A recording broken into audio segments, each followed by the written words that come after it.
Hi friends, విరాజీస్ kitchen స్వాగతం సుస్వాగతం. ఈ రోజు మనం రసం రైస్ చేస్తున్నామండి. అది పిల్లలు లంచ్ బాక్స్ కావచ్చు, మనకి లంచ్ బాక్స్ కావచ్చు, ఈజీగా ఫాస్ట్ అయిపోయి లంచ్ బాక్స్ అండి ఇది. దానికి కాంబినేషన్ గా వెరైటీ వంకాయ ఫ్రై చేస్తున్నామండి. అది ఫిష్ ఫ్రై అనుకోవచ్చు, అలాగే చికెన్ ఫ్రై అనుకోవచ్చు అండి. అంత బాగుంటుందండి ఆ ఫ్రై అనేది. ఇంకెందుకు ఆలస్యం, మాట్లాడుతూ చేసేద్దాం, చూసేద్దాం రండి. మన రసం రైస్ కావాల్సిన పదార్థాలు: 1 కప్పు బియ్యం, 1/2 కప్పు కందిపప్పు, 1/2 కప్పు పెసరపప్పు, ఈ స్పూన్ మెజర్మెంట్ తో 2 స్పూన్లు జీలకర్ర, 1 స్పూన్ మిరియాలు, 1 స్పూన్ ధనియాలు, 1/4 స్పూన్ మెంతులు, 7 ఎండుమిరపకాయలు, అలాగే ఉసిరికాయ సైజు చింతపండు, 1 టమోటా, కొద్దిగా ఇంగువ, 1 చిన్న తెల్లగడ్డ. ముందుగా మనం బియ్యము పప్పు కడిగి కుక్కర్లో పెట్టేద్దాము.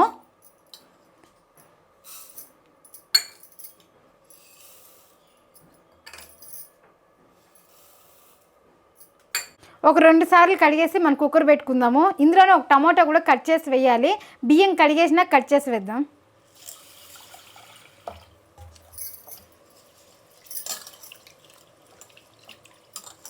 ఈ రసం రైసు జలుబు, దగ్గు, జ్వరము అలాంటి వాళ్ళకి బాగుంటుందండి. అలాగే బాలింతలు ఉంటారు కదండి, వాళ్ళకి చాలా యూస్ఫుల్ అవుతుందండి. ఎందుకంటే బాలింతలప్పుడు రసమన్నం తినాలండి, కంపల్సరీ తినాలండి. మా సైడ్ రోజుకు ఒక్కసారైనా రసమన్నం తింటామండి. ఎందుకు అంటే జీర్ణశక్తి బాగా అవుతుంది, అలాగే పిల్లలకి జీర్ణశక్తి బాగా అవుతుంది అనేసి రోజుకు ఒక్కసారైనా అమ్మ రసమన్నం పెట్టేది. అలాంటి వాళ్ళకి ఇలా రసమన్నం చేస్తే ఈజీగా టేస్టీగా చాలా బాగా తింటారండి.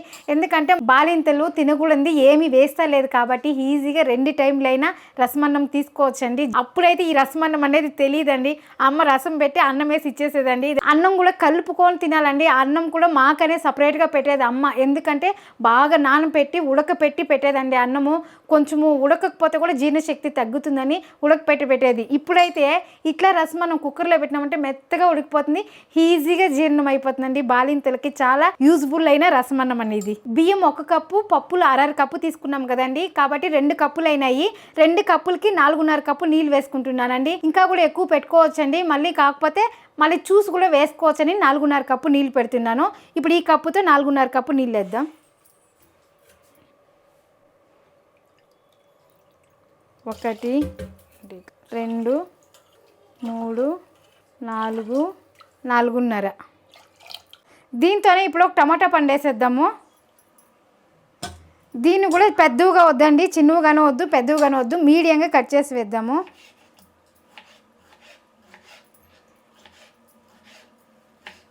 చూడండి, ఈ మాత్రం ఉంటే సరిపోతుంది. ఇందులోనే కొద్దిగా పసుపు. ఇప్పుడు స్టవ్ అంటించి కుక్కర్ పెట్టేద్దాం. ఇది 3 విజిల్లు వచ్చిందంటే స్టవ్ ఆపేద్దాము. మనకు మెత్తగా ఉడకాలి కదా, కాబట్టి 3 విజిల్లు వస్తే సరిపోతుంది. చింతపండు కడిగేసానండి, దీంతో నీళ్ళు పోసి పెట్టేస్తాము. ఇది బాగా నానిందంటే గొజ్జు తీసుకునేకి ఈజీగా ఉంటుంది, కాబట్టి ముందుగానే నానబెట్టేసినాను. మిగిలినది రసం పొడి ఉంది కదండి, రసం పొడి తయారు చేసుకుందాం మనం. ఇప్పుడు వీటిని అంతా వేయించుకునేద్దాం. ఆయిల్ ఏం అవసరం లేదండి, బాండ్లీ వేడెక్కిందంటే ఒకదాని తర్వాత ఒకటి వేసి అట్లే వేయించుకునేదే.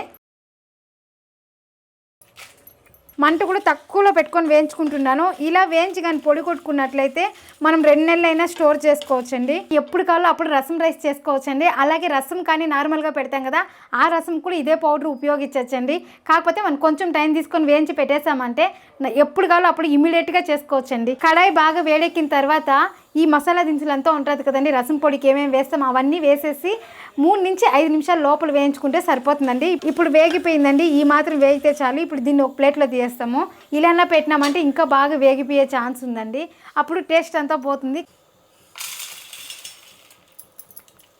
ఇందులో కరివేపాకు కానీ వేసుకోవచ్చండి. 3 విజిల్లు వచ్చేసిందండి, స్టవ్ ఆపేస్తాము.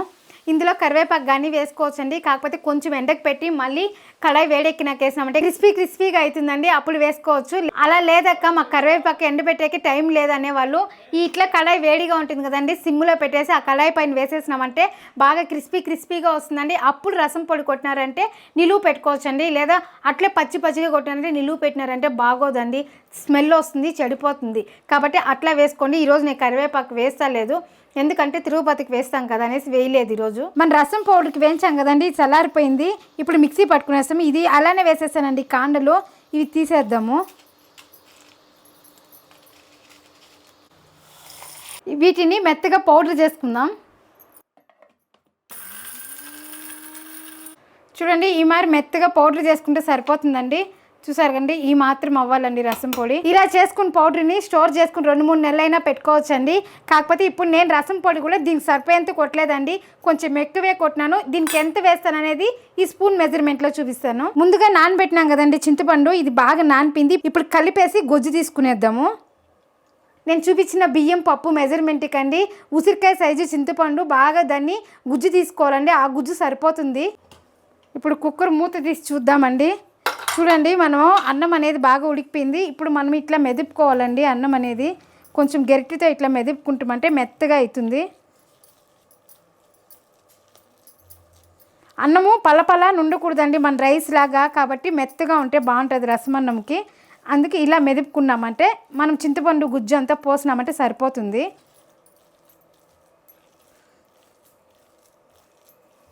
మన పప్పు కూడా బాగా ఉడికిపోయిందండి, అన్నంలో బాగా కలిసిపోయింది, ఎక్కడ పప్పు కానీ కనిపిస్తలేదు.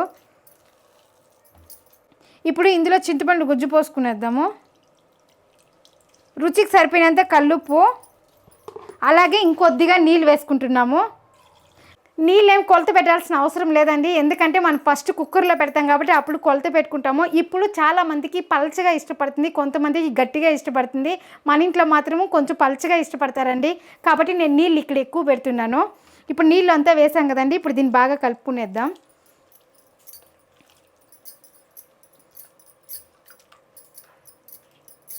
ఇది ఎక్కడ ఉండలు లేకుండా కలపాలండి. నీళ్ళు ఇప్పుడు కూడా చూసి వేసుకోవచ్చు. మనం తిరుగుబాతు పెట్టక ముందరే నీళ్ళు చూసి వేసుకోవాలండి. తిరుగుబాతు పెట్టేసినాక చాలాసేపు ఉడకపెట్టలేదండి, కాబట్టి తిరుగుబాతు పెట్టక ముందే నీళ్ళు ఎక్కువైందా తక్కువైందా చూసి నీళ్ళు వేసుకున్నామంటే అప్పుడు బాగా బాయిల్ అయ్యేటప్పుడు పోపు పెట్టేసేసినామంటే మన రసం రైస్ రెడీ అయిపోయినట్లే అండి. ఇప్పుడు మనం పోపు పెట్టుకుందామండి. పోపుకి తెల్లగడ్డ, గుండుమిరపకాయలు, కరివేపాకు, ఇంగువ, నూనె, ఆవాలండి. ఇంతే మన పోపుకి కావాల్సింది. మనం అన్నీ వేసాం కదండి, ఇది బాగా ఉడుకుతుంది. ఇప్పుడు పోపు పెట్టి వేసేసినామంటే మన రసం రైస్ రెడీ. ఇప్పుడు స్టవ్ ఆపేస్తున్నాను. ఇది పోపుకి కొద్దిగా ఆయిలు, ఇప్పుడు ఆవాలు బాగా చిట్లా పట్ల అనిందండి. ఇప్పుడు మిరపకాయలు కొద్దిగా వేగినాక తెల్లగడ్డ వేసుకుందాం. ఇప్పుడు తెల్లగడ్డ, కరివేపాకు, అలాగే మన రసం పొడి చేసుకున్నాం కదండి, ఆ రసం పొడి ఫుల్గా 1 స్పూన్ వేస్తున్నానండి. ఇప్పుడు రసం పొడి వేసాం కదా, రసం పొడి ఏమి ఎక్కువ వేగాల్సిన పని లేదు, మనం ఆల్రెడీ రోస్ట్ చేసే కదా కొట్టాము. ఇప్పుడు ఇంగువ, ఇప్పుడు దీన్ని వేయించుకొనేసి ఇప్పుడు ఇందులో వేసేద్దాం. ఈ రసం పౌడర్ వేసాం కదండి పోపు, ఇది బాగా కలిసేలా కలుపుకునేద్దాం. ఇప్పుడు అంతే అండి, మన ఈజీ రసం రైస్ రెడీ అయిపోయింది. చూసారు కదా. చిన్నపిల్లలకి రసం రైస్ చాలామంది పెడుతూనే ఉంటారండి. ఆ అన్నం వేరే మెదగకపోతే, అన్నం మెత్తగా లేకపోతే గ్లాస్తో మెదుపుతారు, కొంతమంది మిక్సీకి వేస్తారు, ఎట్లెట్లో నలుపుతారండి. అట్లా నలిపే వదిలి ఇట్లా కుక్కర్కి పెట్టేసి అన్ని పప్పులు అన్నీ పడతాయి. ఇట్లా పెట్టేసి జీలకర్ర, మిరియాలు, ఈ పౌడర్ అంతా వేసి పెట్టామంటే నైట్ టైంలో జీర్ణం బాగా అవుతుంది, హ్యాపీగా నిద్రపోతారు. కడుపు నొప్పి ఇలాంటివి కూడా రాదండి. మీరు ఇట్లా ట్రై చేసి పెట్టండి, చిన్నపిల్లలకి చాలా బాగుంటుంది. ఇది చెప్పడం మర్చిపోయానండి, నేను కూడా నాకు తెలియదండి అప్పుడు రసం రైసు.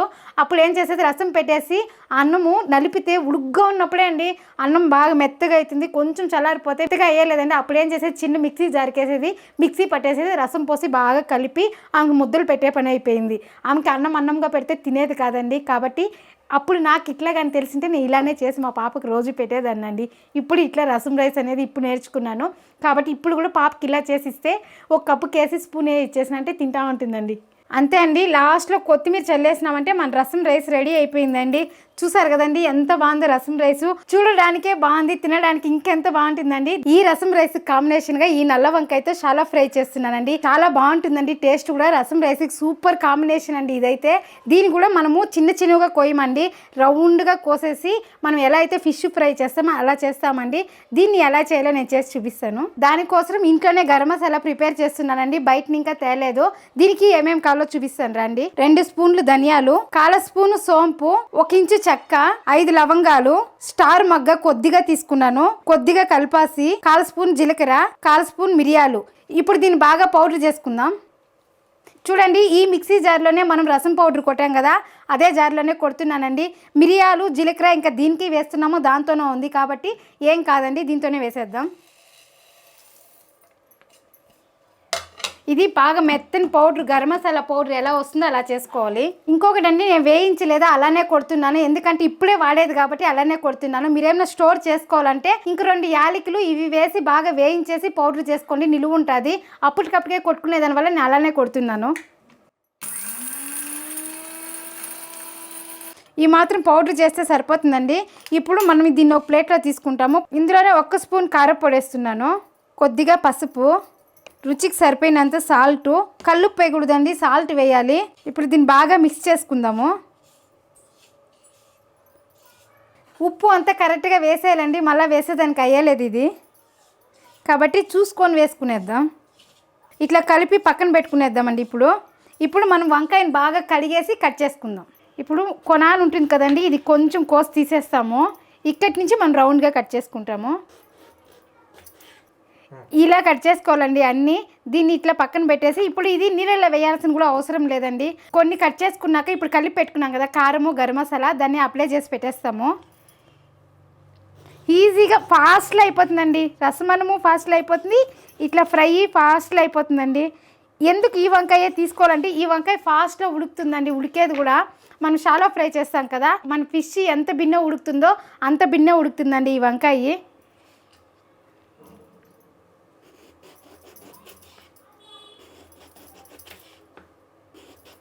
ఇప్పుడు వీటికి ఇంతసేపు కలిపి పెట్టాం కదండి కారము, దాన్ని అప్లై చేద్దాం. చేసేసి ఇట్లా ఇదిలిచ్చేయాలండి. ఎక్కువ ఉంటే కూడా బాగుండదు. ఇట్లా ఇదిలిచ్చేసినామంటే దీనికి ఏ మాత్రం పడుతుందో అది పెట్టుకోవాలండి. ఈ మాత్రం ఉంటే సరిపోతుంది, మన ఫిష్ ఫ్రై లాగా ఉంటుందండి. ఇప్పుడు అన్నీ అదేలాగా చేసుకుందాం.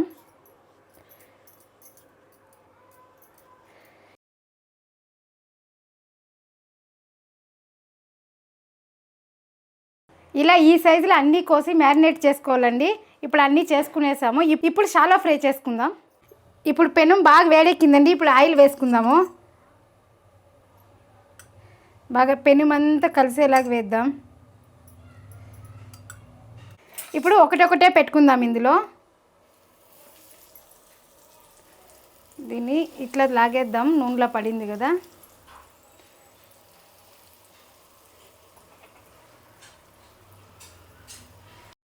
ఫుల్ కూడా వేసుకోవచ్చండి, కావాలంటే నేను ఇక్కడ 4 వేస్తున్నాను. ఇప్పుడు ఇలా వేసాం కదా, మెల్లగా ఫస్ట్ వేసిన దాన్ని తిప్పుకుందాము. వేస్తాను ఎందుకు తిప్పానంటే మనం షాలో ఫ్రై చేస్తున్నాం కదా, ఆయిల్ అనేది అన్నిటికీ అప్లై అవ్వాలనేసి నేను వేస్తానే బిన్నె తిప్పేశానండి.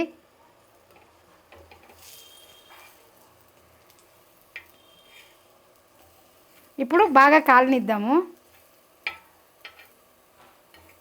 కావాలంటే కొద్దిగా నూనె వేసుకోవచ్చు. మంట కూడా మీడియం ఫ్లేమ్లో పెట్టుకొని కాల్చుకోవాలండి. 2-3 సార్లు అలా తిప్పించుకోవాలి.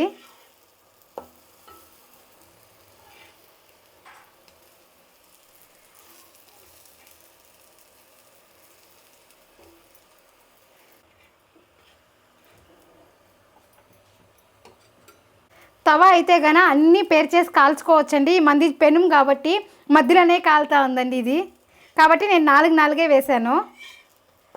చూడండి, ఈ మాత్రం కాలిందంటే తీసేద్దాము. బిన్నె వేగిపోతుందండి ఇది కూడా. ఇప్పుడు మన ప్లేట్లోకి తీసుకునేద్దాం.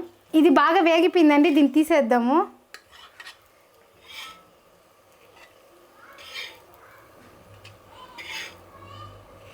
మిగిలినవి కూడా వేసుకుందాం.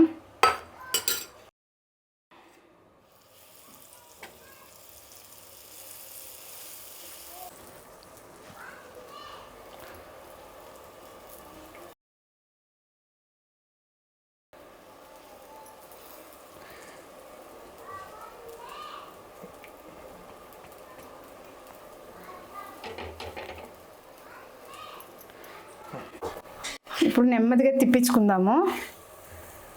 చూడండి, మధ్యలో ఉండేది బాగా వేగింది, ఇక్కడ సైడ్లో ఉండేది కొంచెం వేగలేదు. ఇలా చేసుకున్నామంటే రసం రైస్కే కదండి, పెరుగన్నానికి బాగుంటుంది, పప్పుకు బాగుంటుంది, సాంబార్కి బాగుంటుంది, అన్నిటికీ సూపర్ డూపర్ కాంబినేషన్ అండి ఈ వంకాయ ఫ్రై అనేది. ఇప్పుడు కొద్దిగా ఆయిల్ వేసుకుందాము.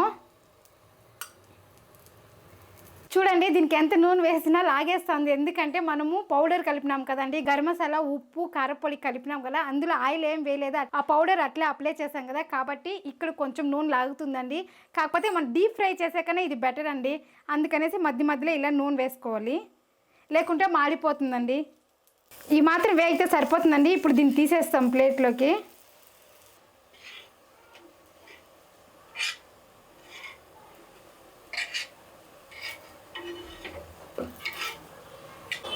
మన లంచ్ బాక్స్కి రసం రైసు, అలాగే వంకాయ షాలో ఫ్రై.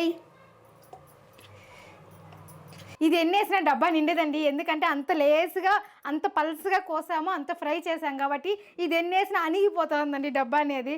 మామ ఈరోజు అంటాడు ఇష్టంగా తింటాడా, కొద్దిగా వేసినాం అంటారు. ఇప్పుడు మన లంచ్ బాక్స్ అయిపోయిందండి. అంతేనండి, మనం ఏం చేసినా ఫాస్ట్లోను, టేస్ట్లోను, క్వాలిటీలోను ఎందులోనూ రాజీ పడకూడదండి. ఎందులో రాజీ పడదు, మీరు రాజీ పడకండి. ఈ వీడియో కనుక నచ్చినట్లయితే లైక్ చేయండి, షేర్ చేయండి, సబ్స్క్రైబర్ చేసుకోండి. ఇలాంటి మంచి లంచ్ బాక్స్ రెసిపీతో మళ్ళీ కలుద్దాం. బాయ్.